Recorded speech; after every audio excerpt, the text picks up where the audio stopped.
주중에 그 2명의 여인을 만났습니다.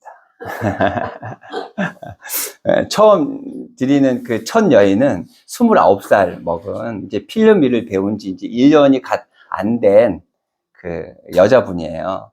제가 전에도 말씀드렸던 것처럼 일이 없어서 젊은 친구 일하는데 일당을 이제 받고 일을 하러 갔습니다. 평택까지 갔습니다. 평택까지. 평택 저희 집에서 100km 되는 거리인데 그것까지 갔어요. 간 이유는 그 젊은 친구가 한 번씩 보고 싶어요. 그래서 가지 않고 쉬면 좋은데 그 친구 또 연락 와서 도와달라고 하니까 먼 길까지 이제 이틀 동안 다녀왔는데요. 거기서 이제 처음 만났죠. 그 여인을. 그래서 이제 밥 먹으면서 이제 이런저런 대화를 이제 하는데 이 친구가 고민이 너무 많은 거예요. 그래서 그 친구의 고민을 듣다가 점심시간이 다 지나가 버렸습니다. 이 친구가 이제 그 남자친구가 필름을 하는데 그 남자친구의 권유로 이제 필름 일을 하게 된 거죠. 근데 그 전에 이제 어떤 일을 했냐면 미용 일을 했던 친구예요. 그러니까 미용 그 인턴 과정에 있다가 미용도 힘들잖아요. 늦게까지 하고 그리고 거의 그 최저 시급을 받는다고 그러더라고요. 그러니까 이제 남자친구가 그런 필름 일을 한번 배워봐라. 그래서 이제 필름 일을 이제 배우게 된 거죠. 근데 필름 일을 배웠는데도 한 달에 열흘 일하기가 어려운 거예요. 저도 그랬어요. 그 과정을 이렇게 제가 지금 8년 일을 했는데 지금 과정까지 오기까지 정말 어려운 일들이 많이, 제가 그것을 다 버티고 견뎌내서 이렇게 왔다고 제가 말씀을 드리고 싶은 거예요. 하여튼 그 과정이 힘든데, 그 과정 안에 이제 고민이 많은 거죠. 이걸 계속 해야 되나? 다시 또 그 미용을 하러 가야 되나? 근데 그게 단순한 고민이 아니에요. 굉장히 복잡해요. 그 남자친구가 있는데 남자친구는 이제 필름 일을 한다 그랬잖아요. 이 여자분은 그 남자친구가 앞으로 자신과 결혼해야 될 사람이라고 생각하는 거예요. 확신이 있는 거예요. 이 친구랑 결혼하면 되겠다라는 확신이 있는 거예요. 그래서 그 남자친구가 결혼하자는 얘기를 해주기를 바라고 있는데 남자친구는 그 얘기를 안 하는 거죠. 그 남자친구는 계속 나는 안정되게 준비가 된 다음에 결혼을 할 거야 라는 얘기만 한다는 거예요. 그럼 어떻게 해야 되지? 빨리 안정을 취할 수 있도록 그럼 내가 같이 돈을 많이 벌어야 되는데. 그러니까 급한 거예요, 마음이.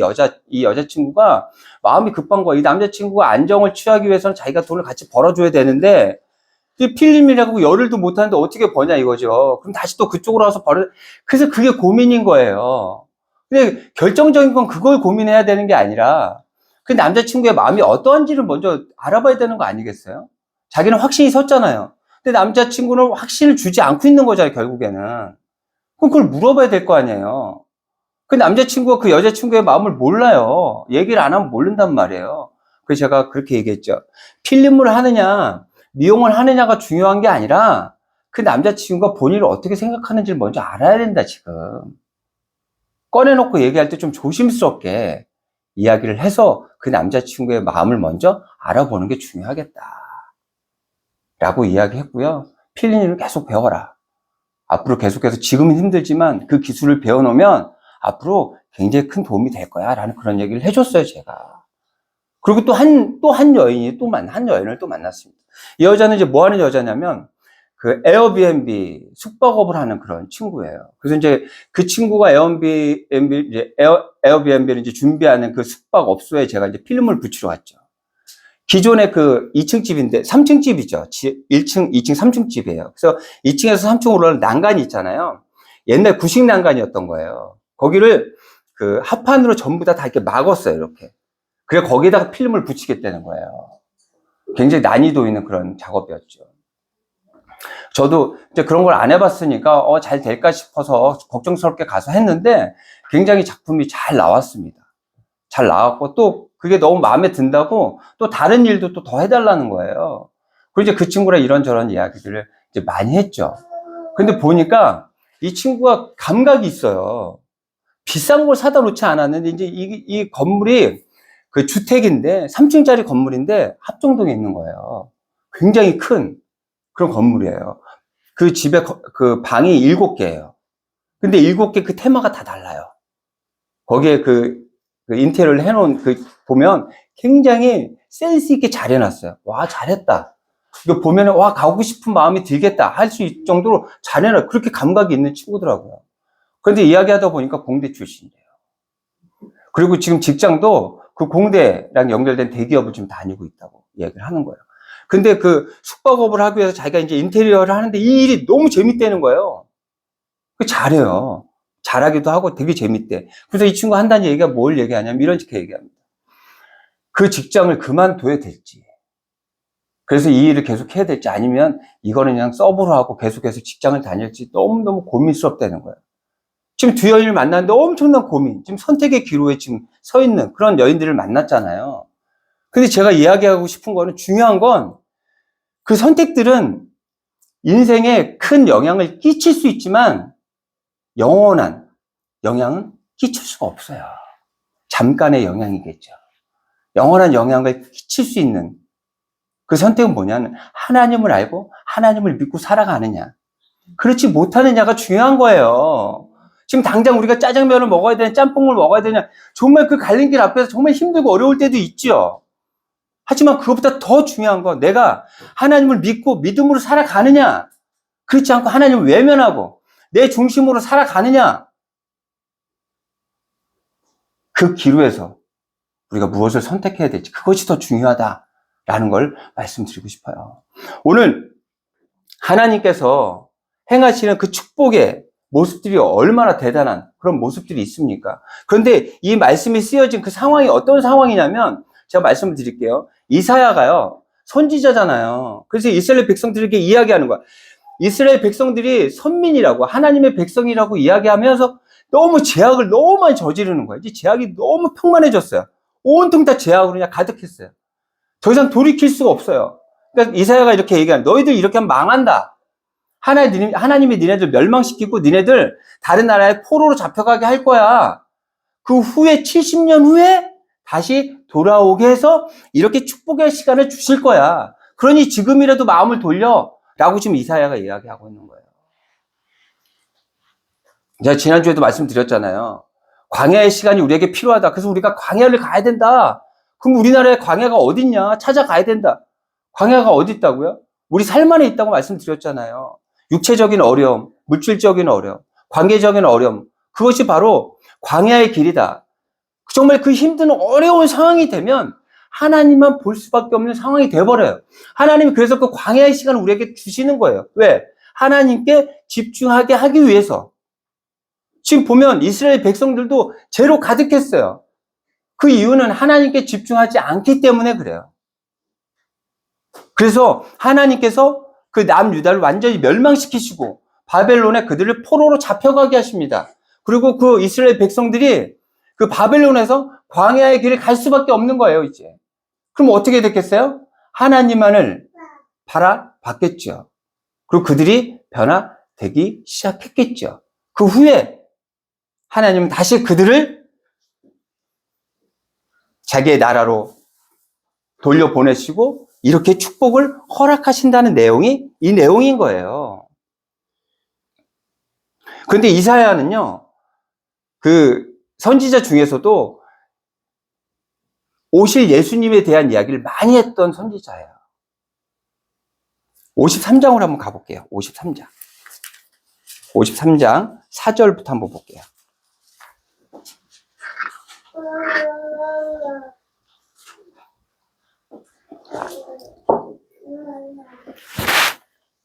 사절부터 한번 읽어볼까요? 53장 4절부터 한번 읽어볼게요. 읽어봅니다. 시작.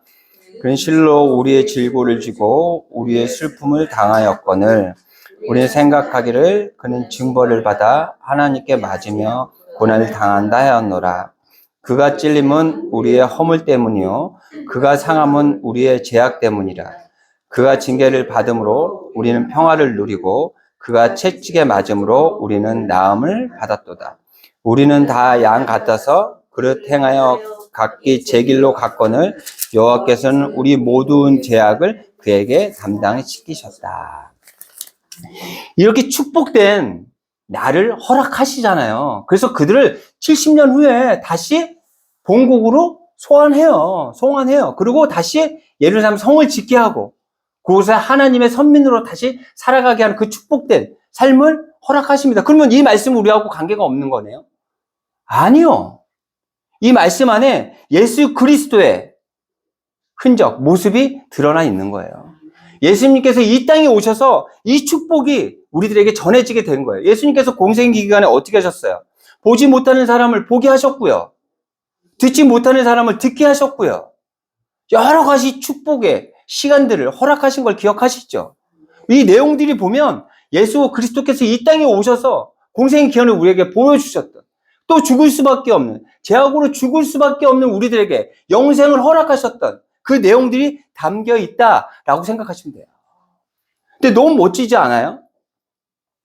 그때 맹인의 눈이 밝을 것이며 못 듣는 사람의 귀가 열릴 거고요. 그때 저는 사슴같이 뛸 것이며 말 못하는 자의 혀는 노래하리니 이는 광야에서 물이 솟겠고 사막에서 시내가 흐를 것임이라. 뜨거운 사막이 변하여 못이 될 것이며 메마른 땅이 변하여 원천이 될 것이며 승냥이의 눕던 곳에 풀과 갓대와 불들이 날 것이며 거기에 대로가 있어 그 길을 거룩한 길이라 일컫게 된다. 이렇게 이야기하고 있어요. 그래서 그 대로가 있는데 그 대로를 걷는 자들이 있대요. 그 걷는 자들이 누구냐면 구원 얻은 자들, 구원 받은 자들. 그러니까 여러분들 이야기하는 거예요. 여러분들이 그 대로를 걷는다는 거예요. 근데 이 대로가 어떻게 만들어졌냐고요. 제가 한 달에 한 번씩 안동 교도소 가잖아요. 그래서 새벽에 우리 권사님들 만납니다. 그래서 하남 만남의 광장까지 가려면 아침 일찍 서둘러야 돼요. 그래서 하남의 만남의 광장 아침부터 서둘러서 가도 1시간이 넘게 걸립니다. 1시간이 넘게 걸려요. 그런데 요즘엔 30분이면 갑니다. 그러면 차가 많이 줄었을까요? 차가 많이 폐차가 돼서 안 막히는 걸까요? 아니요. 새로운 도로가 생겼어요. 어떤 도로가 생겼냐면 세종에서 포천까지 이어지는 고속도로가 새로 생긴 거예요. 그래서 자동차들이 분산이 됩니다. 그래서 그만큼 줄게 된 거예요. 근데 그 도로는 우리는 몰랐죠. 어느 순간에 그 도로가 다 뚫려 있는 거예요. 그 도로가 만들어진 걸까요? 아니요. 정말 오랜 기간 동안 많은 사람의 수고와 노력을 통해서 그 도로는 만들어진 거예요.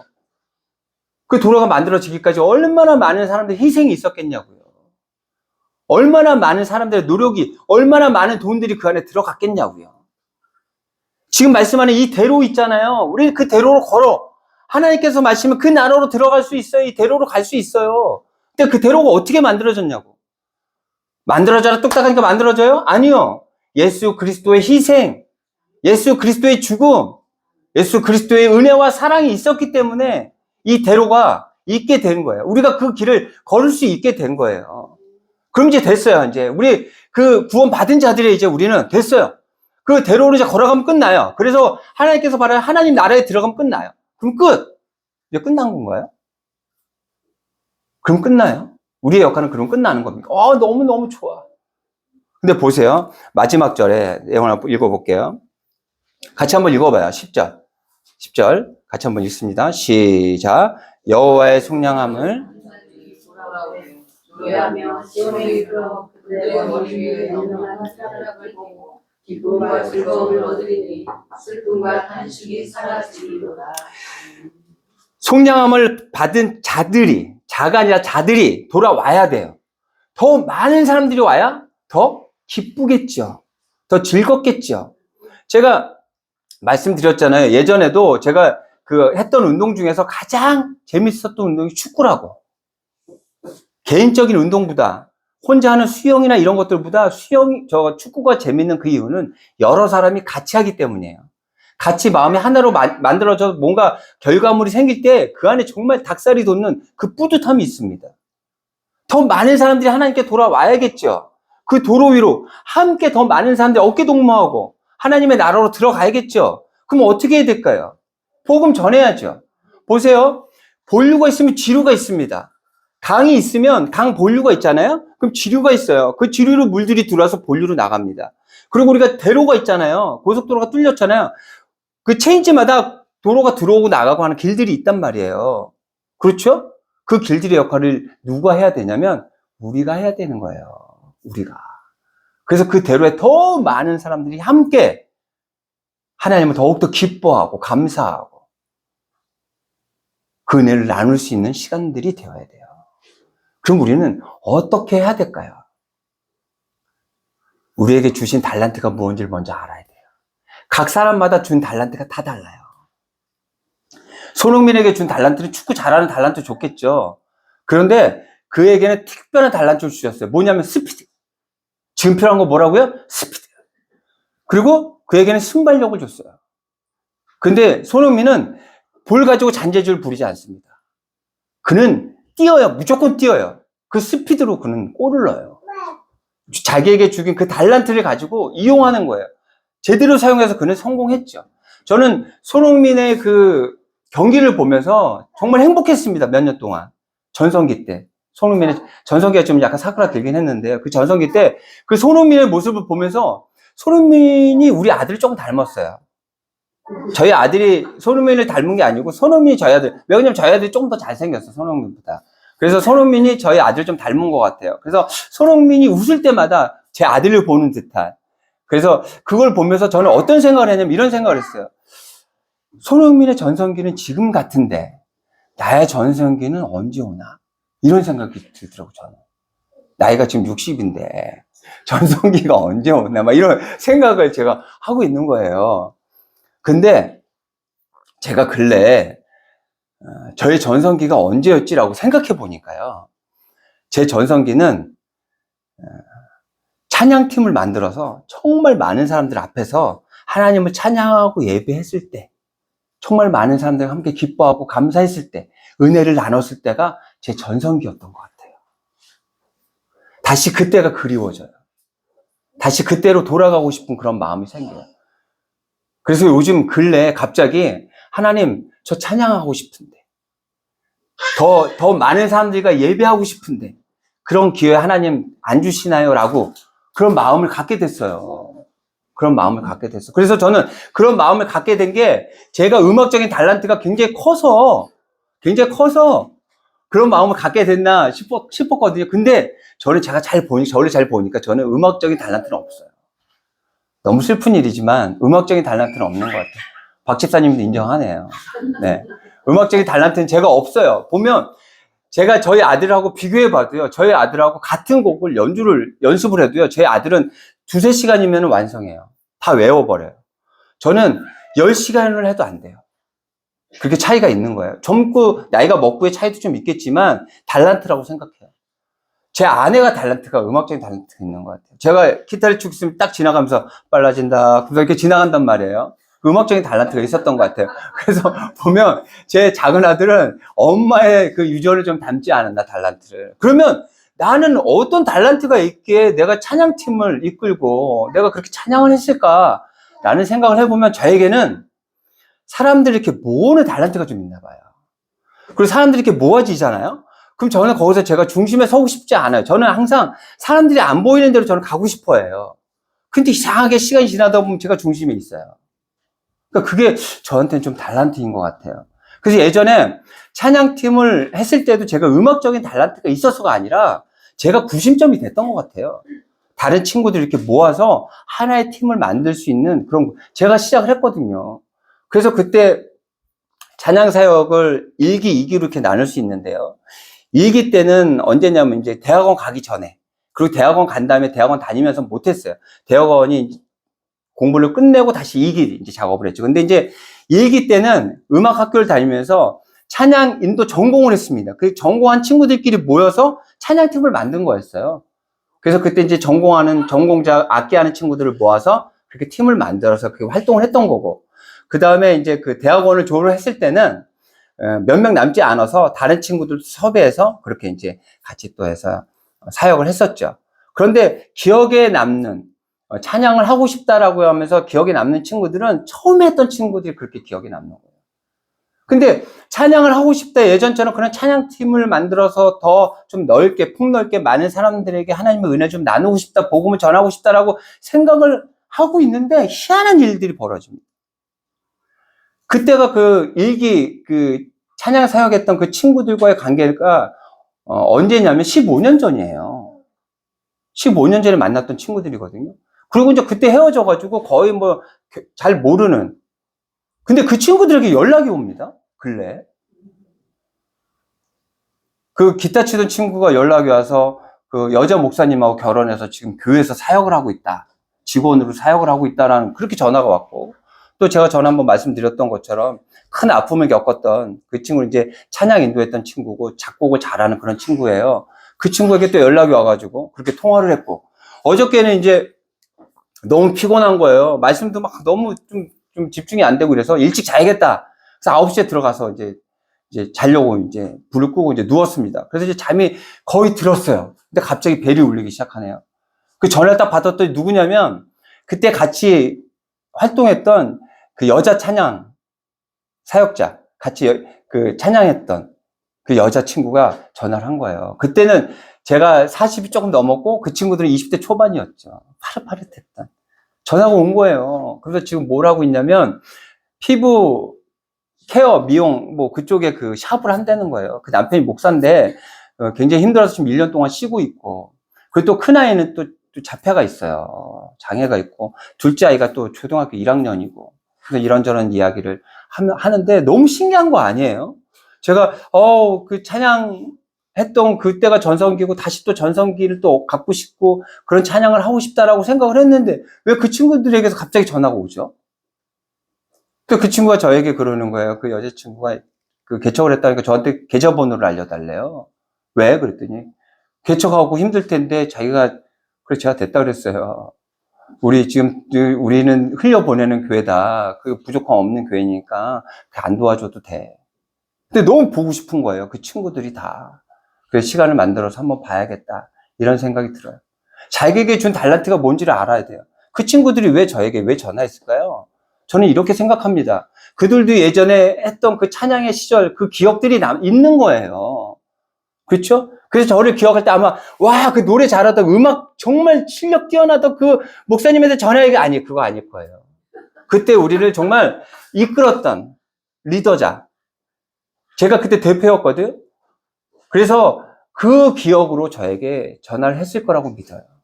그러니까 자기가 가지고 있는 달란트가 뭔지를 알아야 된다니까요. 여러분들에게 있는 달란트가 뭐예요? 예수 그리스도가 내준 그 대로로 더 많은 사람들이 갈 수 있도록 여러분들이 역할을 해야 되는데 어떤 역할을 할 거냐고요. 그러기 위해서 하나님이 주신 달란트가 있단 말이에요. 그런데 저는 달란트, 아니요. 하나 이상씩은 꼭 주셨어요. 우리 하나님 대단하신 하나님이에요. 그 달란트를 하나 이상은 꼭 주셨다니까요. 그 달란트를 찾아내야 돼요, 여러분. 그 달란트를 사용해야 돼요. 그 달란트 사용하지 않으면은요, 그 달란트 그냥 없어지는 거예요. 정말 큰 하나님의 그 은사가 없어져 버리는 거예요. 그 달란트를 사용해서요, 예수 그리스도께서 만드신 그 대로로 정말 내가 사랑하는 많은 사람들과 함께 나아갈 수 있는 우리가 되었으면 좋겠습니다. 그렇게 나아가는 다세움 교회 여러분들이 되시기를 바랍니다.